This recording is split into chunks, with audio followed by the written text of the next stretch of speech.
একসাথে 7টি নাস্তার আইটেম শিখে নিন। আসসালামু আলাইকুম। আজকে আপনাদের সাথে শেয়ার করব কিভাবে বিকেলে বা সন্ধ্যা বা বিভিন্ন সময়ে মেহমান আসলে নাস্তা তৈরি করতে হয়। কয়েকটি আইটেম আপনাদের সাথে শেয়ার করছি। প্রথমে একটা রুটি বানিয়ে নিয়েছি, তারপর এক পাশে কেটে এরকম করে সুন্দর একটা নাস্তার ডিজাইন করে নিলাম। এটা যে কোনো পুর দিয়ে করতে পারবেন, আমি ঝাল পুর দিয়ে করেছি।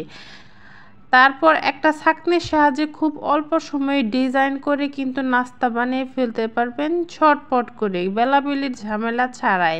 তো দেখতেই পাচ্ছেন আমি কিভাবে এটাকে ডিজাইন করে নিচ্ছি। এখন একটা কাঁটা চামচের সাহায্যে মুখটা আটকে এটাকে ভালো করে সিল করে নিচ্ছি। এখন এটাকে আমি একটু মোমো শেপ দিয়ে নিচ্ছি। এটা একটা ভিন্ন স্টাইলের ডিজাইন। এটা কিন্তু পুলিও খেতে পারবেন, এমনকি মোমো শেপও দিতে পারবেন। এই তো দেখতেই পাচ্ছেন আমি সুন্দর একটা শেপ দিয়ে নিলাম। এখন আরেকটা সবজি কাটার দিয়ে ডিজাইন দেখিয়ে দিচ্ছি। এটা দিয়ে আপনি পুলি পিঠাও বানাতে পারবেন, কিংবা বিভিন্ন ধরনের পিঠাও কিন্তু মচমচে করে ভেজে খাওয়ার জন্য বানিয়ে নিতে পারবেন খুব ঝটপট, ইজি, ইউনিকে। দেখতেও কিন্তু বেশ সুন্দর, সহজ, ইউনিকে কিন্তু ডিজাইন হয়ে গেল। কত সুন্দর হয়েছে দেখেন। এরপর একটা রুটি বেলে নিয়েছি। এটা একটা মুখরোচক মচমচের নাস্তা হবে। এসব নাস্তা আসলে গুড়ের শিরায় বা চিনির শিরায় ডুবিয়ে তারপরে খেতে হয় মচমচে করে ভেজে। দেখতেই পাচ্ছেন আমি কি সুন্দর করে একটা ইউনিক ডিজাইনের ভাজ করে পিঠা বানিয়ে নিলাম। এটা কিন্তু দেখতেও যেমন সুন্দর, খেতেও কিন্তু বেশ ভালো লাগে। কাটা কিংবা খেজুর কাটা যে কোনো কিছু ছাড়াই সহজে বানিয়ে নেওয়া যায়।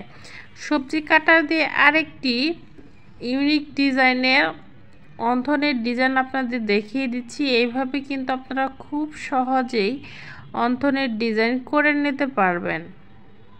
বেশি কিছু লাগে না, একটা পুর ভরে সুন্দর করে কাঁটা চামচের সাহায্যে এইভাবে সবজি কাটার উপরে চেপে নিয়েছি। দেখেন ডিজাইনটা কত সুন্দর হয়েছে।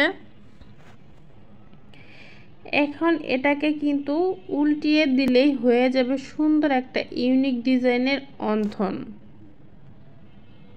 দেখতেই পাচ্ছেন এটা কিন্তু আপনারা তেলে ভেজেও খেতে পারবেন।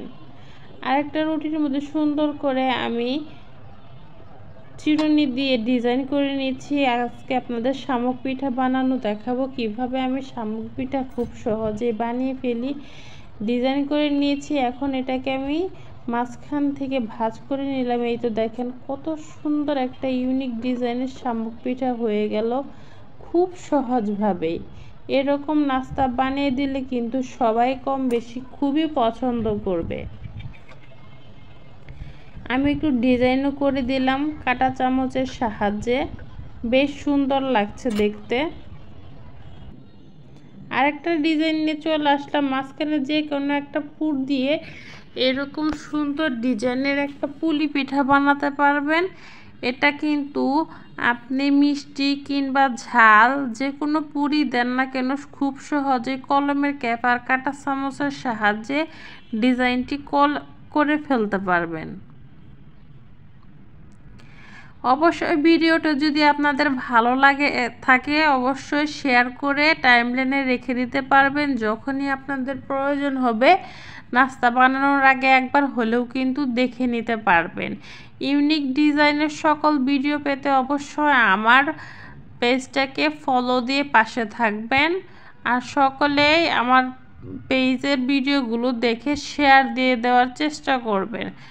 দেখেন কি সুন্দর একটা ডিজাইন হয়ে গেল। সবাইকে অসংখ্য ধন্যবাদ ভিডিওটি দেখে পাশে থাকার জন্য।